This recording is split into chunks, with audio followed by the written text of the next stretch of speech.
Achei uma iniciativa brilhante, né?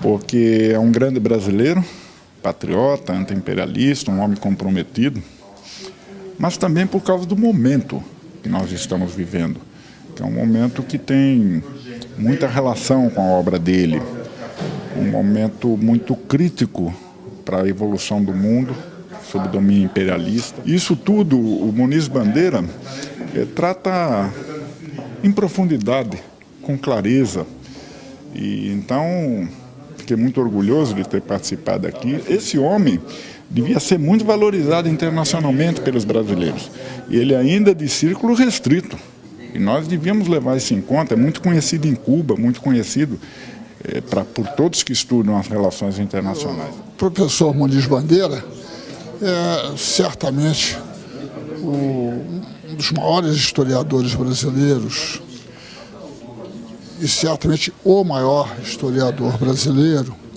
na área de política externa e de política internacional.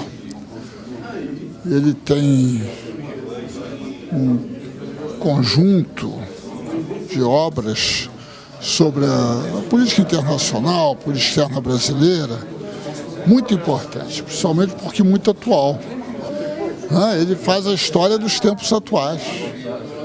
Os livros dele sobre os Estados Unidos, sobre a presença americana no Brasil, sobre o Chile, sobre a integração latino-americana e assim por diante, né? São muito importantes para conhecer o momento político que nós vivemos.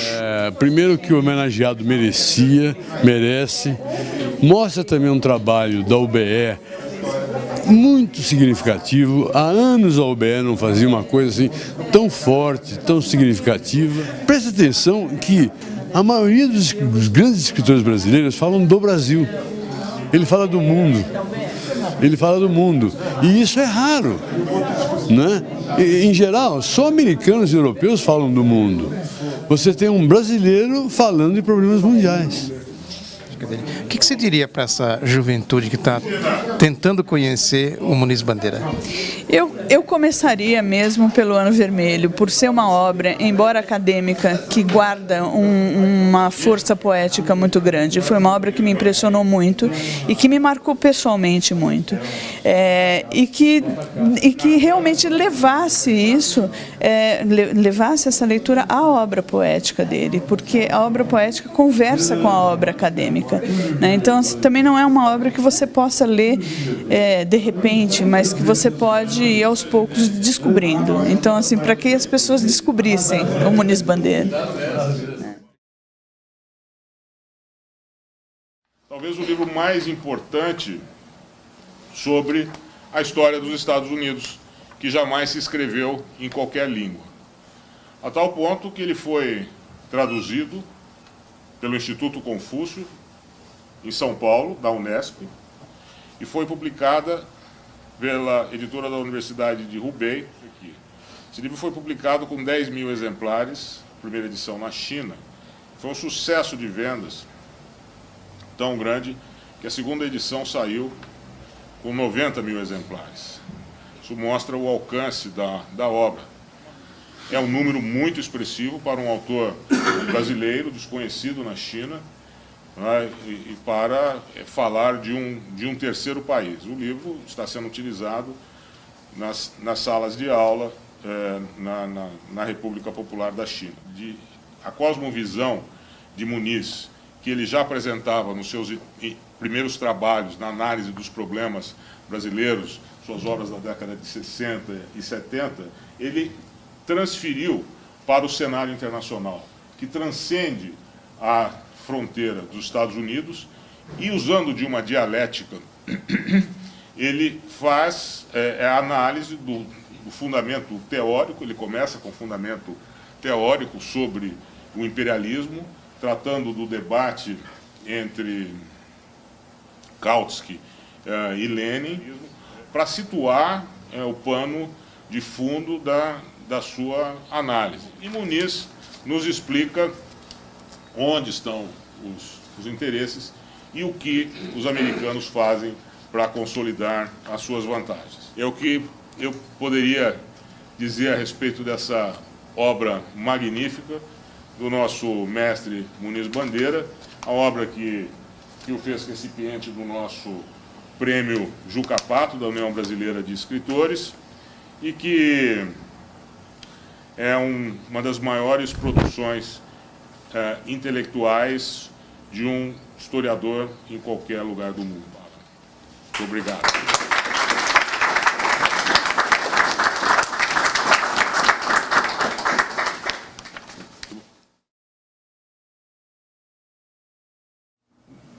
Como todas as obras do Muniz Bandeira, elas têm um mérito muito importante, no meu entender, que é serem obras de referência. Ele certamente é um livro que ele necessita ser melhor utilizado para se compreender a formação da América do Sul. Ele considera as influências da Bacia do Prata sobre o conjunto do contexto sul-americano, retomando, inclusive, a política de Simão Bolívar e criticando até a política em relação a alguns problemas vividos nas relações entre a Argentina e o Brasil no início do século XIX.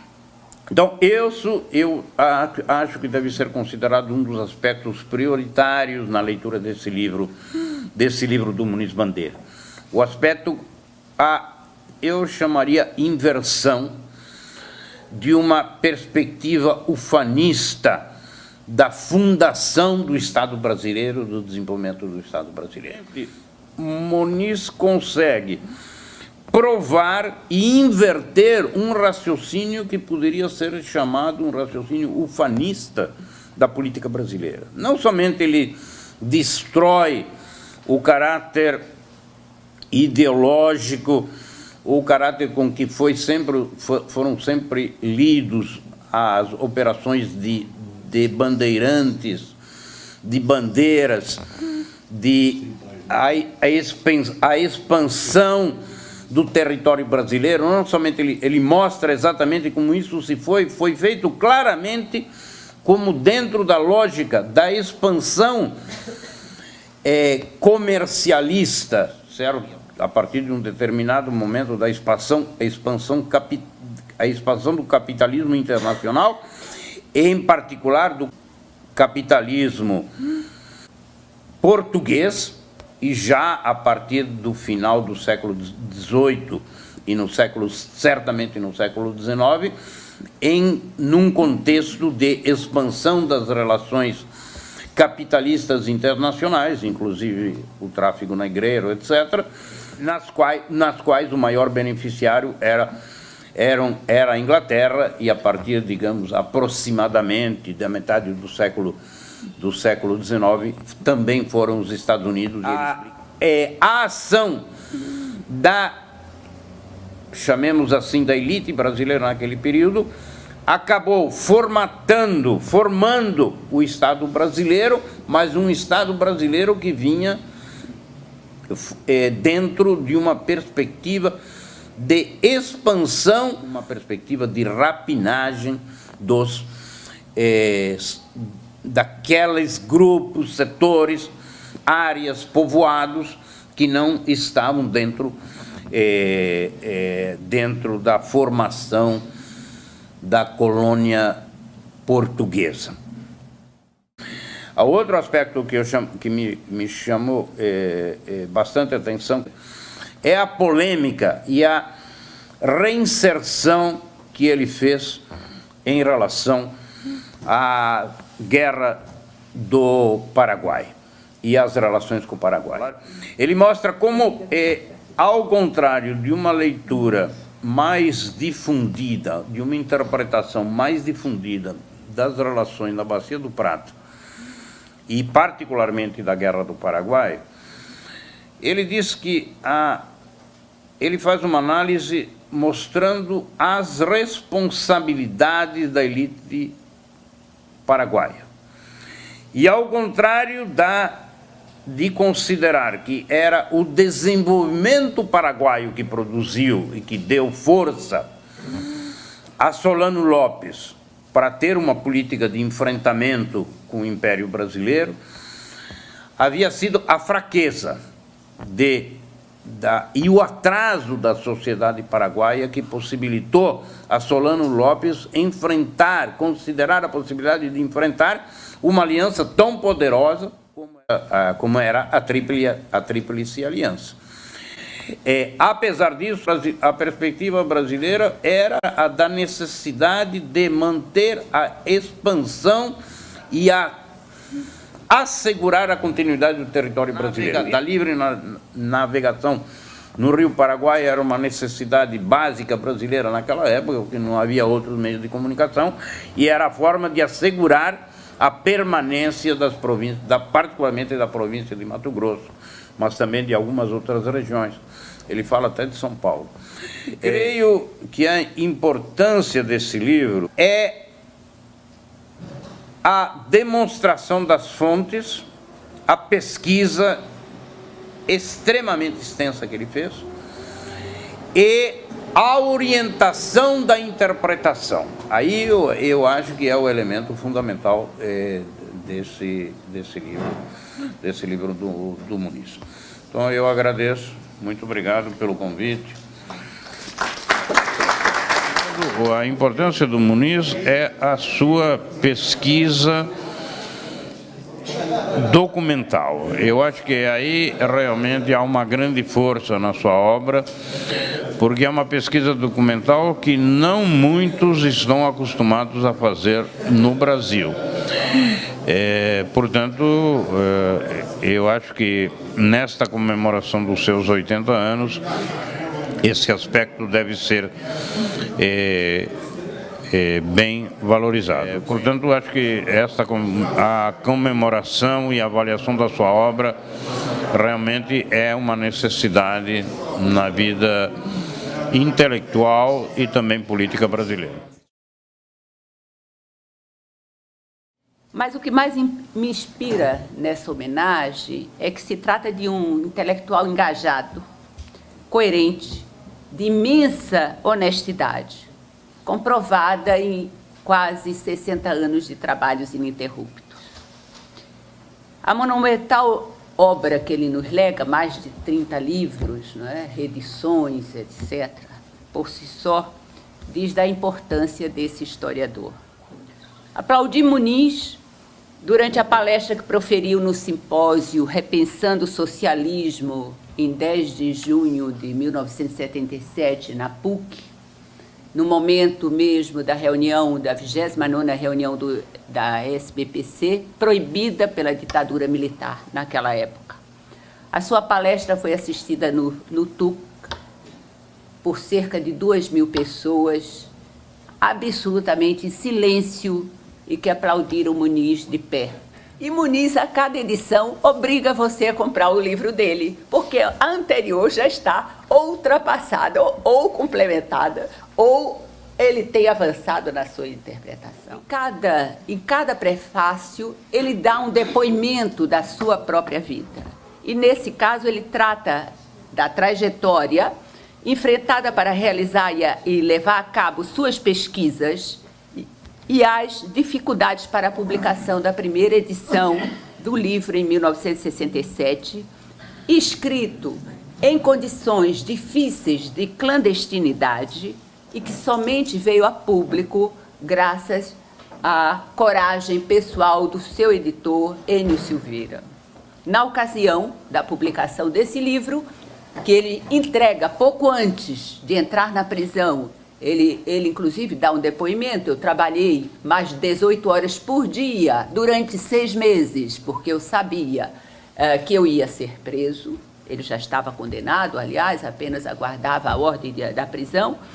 Ele cumpria a pena de 2 anos nos calabouços do Senimar, que era o Centro de Formação da Marinha no Rio de Janeiro. Depois a pena foi comutada para 1 ano. Ele relata no prefácio: entendi que não podia nem devia cuidar de minha vida pessoal, abandonar a luta, enquanto muitos homens e mulheres, muitos dos quais eu pessoalmente conhecia, arrostavam com armas na mão o regime autoritário.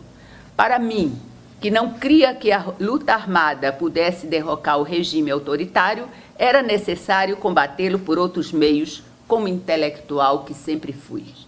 Mas como historiador, o historiador que não tergiversa, o intelectual que se mantém fiel ao rigor da crítica científica. E aí eu estou diante de um indivíduo, de um grande intelectual que conhece a metodologia histórica e o métier do historiador. Ele conhece profundamente a documentação, ele sabe onde buscar a documentação, e a sua metodologia se inscreve na melhor tradição francesa dos ensinamentos da Escola dos Anais. Porque, como eu coloquei, ele é um intelectual orgânico, engajado. Ele não faz um livro pelo livro. Ele vai além, não é? Ele quer trazer exatamente matéria não somente de denúncia, como de reflexão.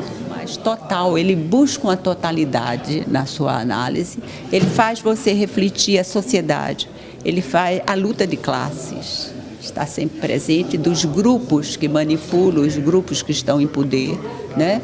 E ele é um autor que não tergiversa, ao contrário de outros que se deixam levar pelas pressões, digamos assim. O Muniz sempre trabalhou na diversidade, né? Então, nesse sentido, ele é um autor absolutamente independente e talvez por isso mesmo bastante criticado. Quando querem desatualizar o Muniz, querem dizer, não, ele não é tão preciso, não se sabe, é uma maneira de digamos assim, dizer, olha, esconder a presença do Muniz. E apesar disso, ele é um homem que se faz presente, né? Essa obra de Muniz Bandeira, a meu juízo, ela revela, talvez, apesar de se chamar Argentina, Brasil e Estados Unidos, ela trata da política americana em toda a América do Sul, e mais na América Latina, porque inclui a parte relativa a Cuba, que ele procura mostrar as iniciativas americanas em cada uma das grandes questões, digamos, que tiveram lugar na América Latina, né? No caso de Cuba, depois, inclusive, lugares, não lembro se é anterior ou posterior, o livro de Martí Figueira, né? E ele mostra nessa obra toda os objetivos permanentes da política exterior americana para a América Latina. Ele mostra como esses objetivos são perseguidos sistematicamente, né? E como esses objetivos se desenvolvem através da utilização de todos os meios, ostensivos e o que chamam eles de operações encobertas. Nós estamos vivendo hoje no Brasil um episódio desta estratégia. Da estratégia política, econômica, militar e ideológica, aberta, digamos, ostensiva e encoberta. Nós estamos vivendo isso hoje, nos dias que correm, né? Nesse processo, um dos seus grandes objetivos estratégicos, no livro chama-se Argentina, Brasil e Estados Unidos, é evitar, isso está dito lá, né? Evitar a cooperação entre Brasil e Argentina. Ele mostra isso desde a época da proposta do Barão do Rio Branco de criação do Pacto do ABC, que não era um programa econômico, era mais uma questão de entendimento político, que foi considerado hostil pelo Departamento de Estado, né? Esse telegrama que ele cita, né? Nós estamos agora diante de uma situação que os Estados Unidos já, digamos, incorporaram ao seu sistema, na parte, toda a América Central, com um acordo de comércio, mais a República Dominicana, mais o Peru, mais o Chile, mais a Colômbia. O México já havia incorporado antes, né? E agora partiram para o ataque, do ponto de vista econômico, final ao Mercosul, que é feito através dessa proposta de acordo com a União Europeia. Então, esse acordo, quer dizer, você tem na América Latina toda a estratégia americana de eliminar todas as barreiras ao comércio, aos capitais, desregulamentar tudo, né? Reduzir o Estado ao mínimo e assim por diante. E lá tem lá um telho lá de países, né? Por acaso os maiores da América do Sul, que são o Brasil, a Argentina, o Uruguai, o Paraguai e a Venezuela. O Mercosul é uma coisa muito simples. Você tem uma tarifa externa comum, o que protege as indústrias, empresas, estrangeiras ou não. Se é justo a isso, a discutir. Mas protege as empresas que estão dentro do território em relação àquelas empresas que estão fora, que não estão dentro, né? Através de uma tarifa. Quando se faz um acordo com a União Europeia, o que se diz? É que para a União Europeia o Mercosul não existe mais, porque se elimina as tarifas. E aí o que vai acontecer, segundo os defensores desse acordo? Que as nossas empresas poderosíssimas, multinacionais poderosíssimas, vamos enfrentar as pequeninas empresas alemãs, francesas, inglesas, e vamos vencer a competição.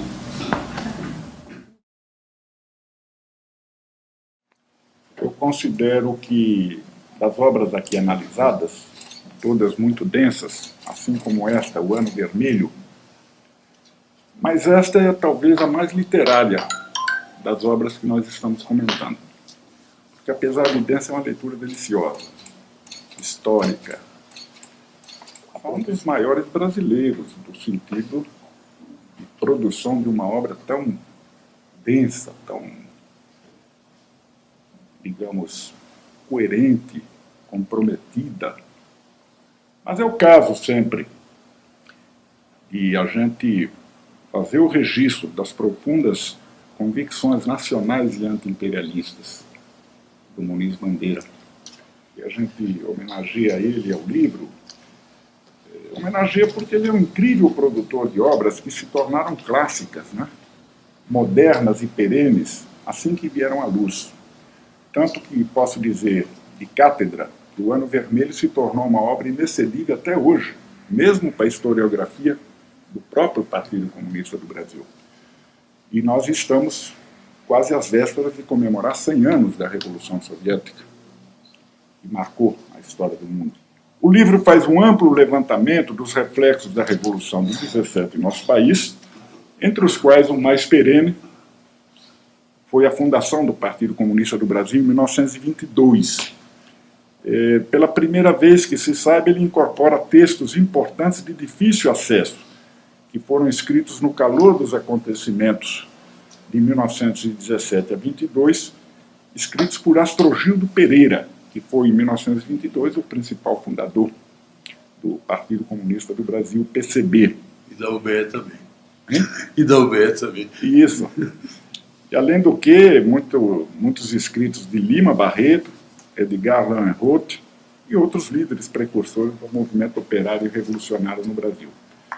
Então, nós temos no livro uma grande riqueza documental e informativa, que é apresentada ao lado de análises rigorosamente centradas nos fatos, não na mera interpretação dos autores, e que não se detém apenas nos aspectos políticos e organizativos dos reflexos da Revolução de 17 em nosso país, mas envolve os antecedentes nacionais e mundiais, bem como as repercussões sociais e culturais que ajudam a entender aquele momento da história política do nosso país, em particular da história da luta das classes oprimidas do nosso país.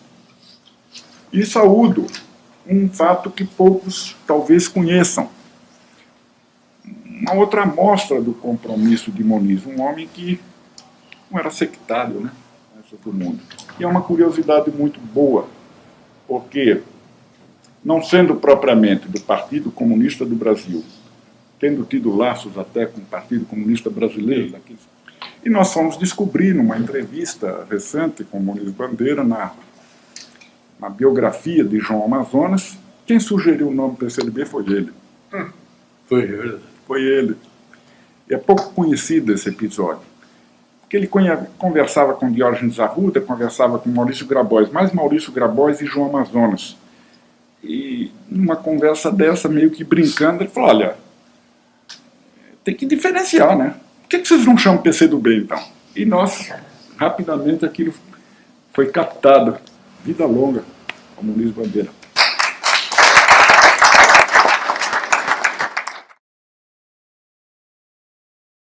O Luiz gosta, admira o PCdoB, e ele sabe que, junto ao PCdoB, ele tem muito... Ele é muito aplaudido, ele é muito querido. Tá? Ele é muito querido. A terceira coisa da qual acusam o Muniz é que ele usa e abusa da teoria da conspiração.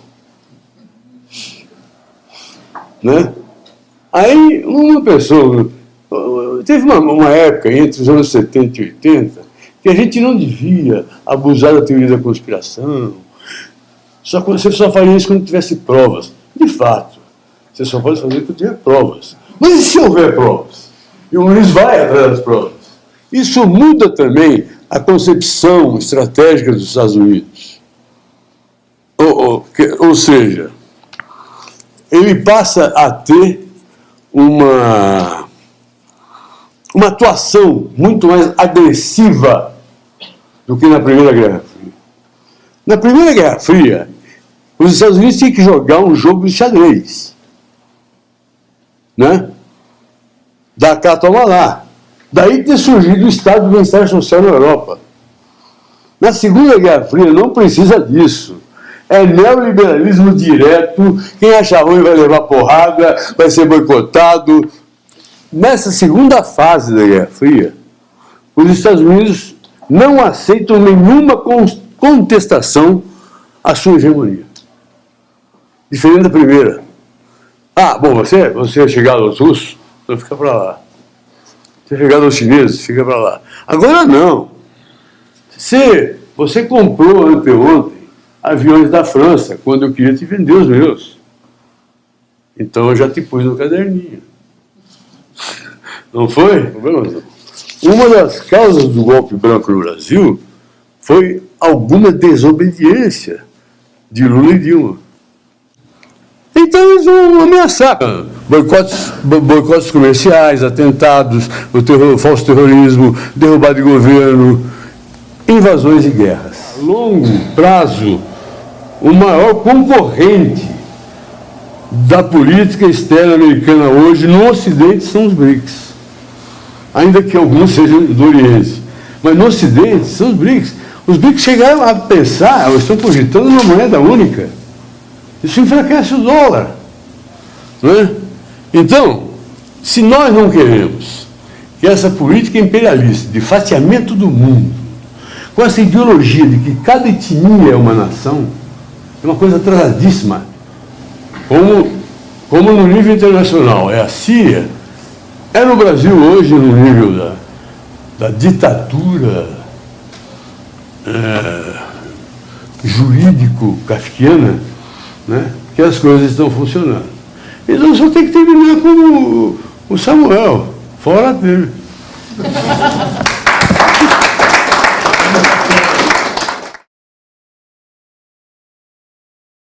Eu queria primeiro falar do meu primeiro contato com a obra do Muniz Bandeira, que foi O Ano Vermelho. E eu fiquei estarrecida com a beleza, em primeiro lugar, com a beleza desse livro. Então, hoje eu falo de um lugar poético, né, já que ele me falar sobre a poesia dele. Eu falo desse lugar poético, mas eu consigo enxergar a importância da poesia na obra acadêmica desse grande pensador brasileiro. E uma coisa interessante que o Antônio Cândido fala é que se trata da dimensão estética ser intrínseca à dimensão social, ou seja, inseparável da dimensão social, né? E eu comecei pelo Antônio Cândido porque eu encontrei uma frase do Muniz Bandeira que corrobora isso de uma forma brilhante. Ele diz assim: em tudo que escrevi, poesia ou prosa, existe uma unicidade em que a comunidade de propósitos e a praxis se entrelaçam. Ou seja, ele diz tudo aquilo que o Antônio Cândido falava de uma forma muito simples e falando de si, que chama Canto de Outubro. Que ficou do teu mundo, onde aqueles que te ajudaram a construir? Os muros tragaram balas e palavras, e a erva cresceu sobre os lábios dos mortos que a noite ocultou. Sempre noite, sempre inverno, flocos de neve caindo na memória dos que marcaram as estradas do tempo. Os mortos, sangue, pólvora, cinza, pedra. É um século preso nos seus dentes. Vê a alvorada que vem e ainda vem, que surgirá de lágrimas e de sonhos, quando nos campos verdes, hoje cobertos de neves, as sementes brotarem e as árvores florescerem, quando todas as vozes, rasgando túmulos e quebrando espelhos, vibrarem nos subterrâneos do mundo. Vê quantos homens caminham pela madrugada.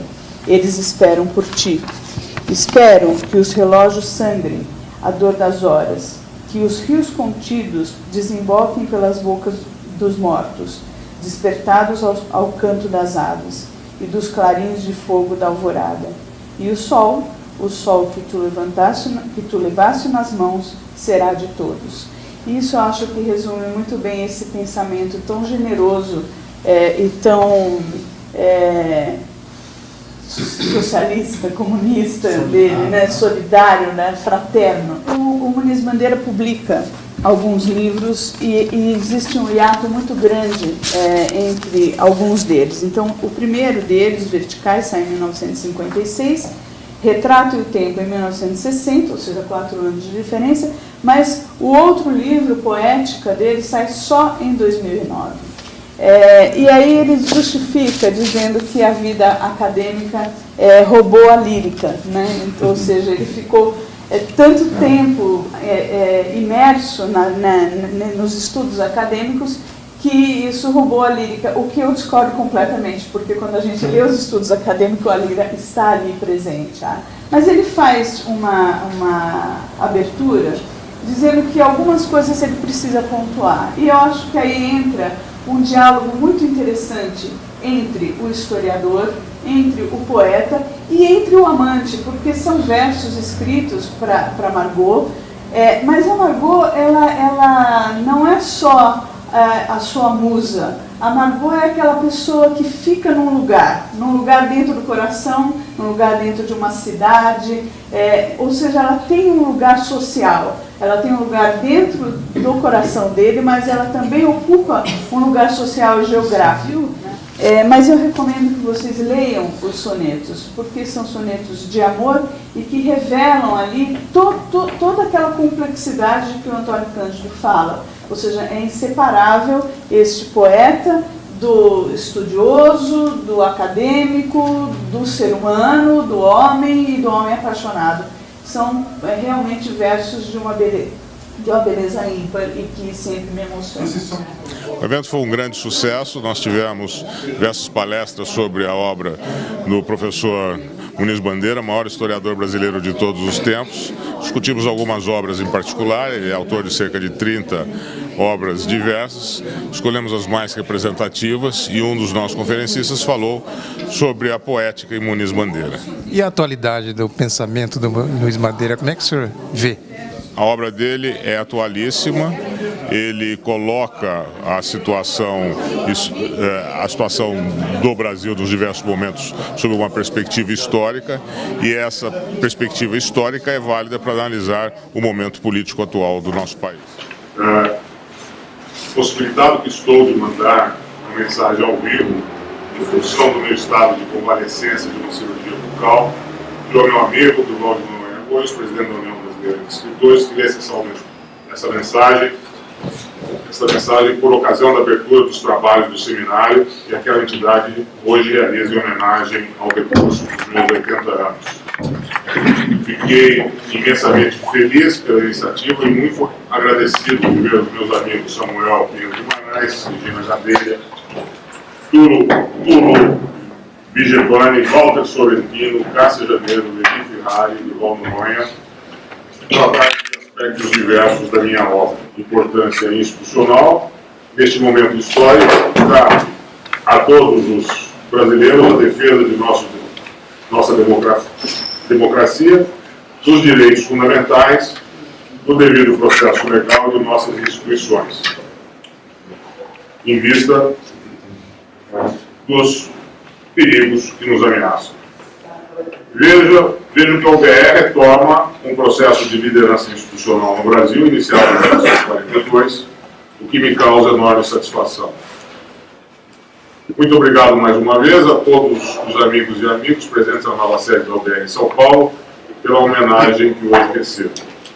Heidelberg, 14 de junho de 2016, professor Dr. Luiz Antônio Bandeira.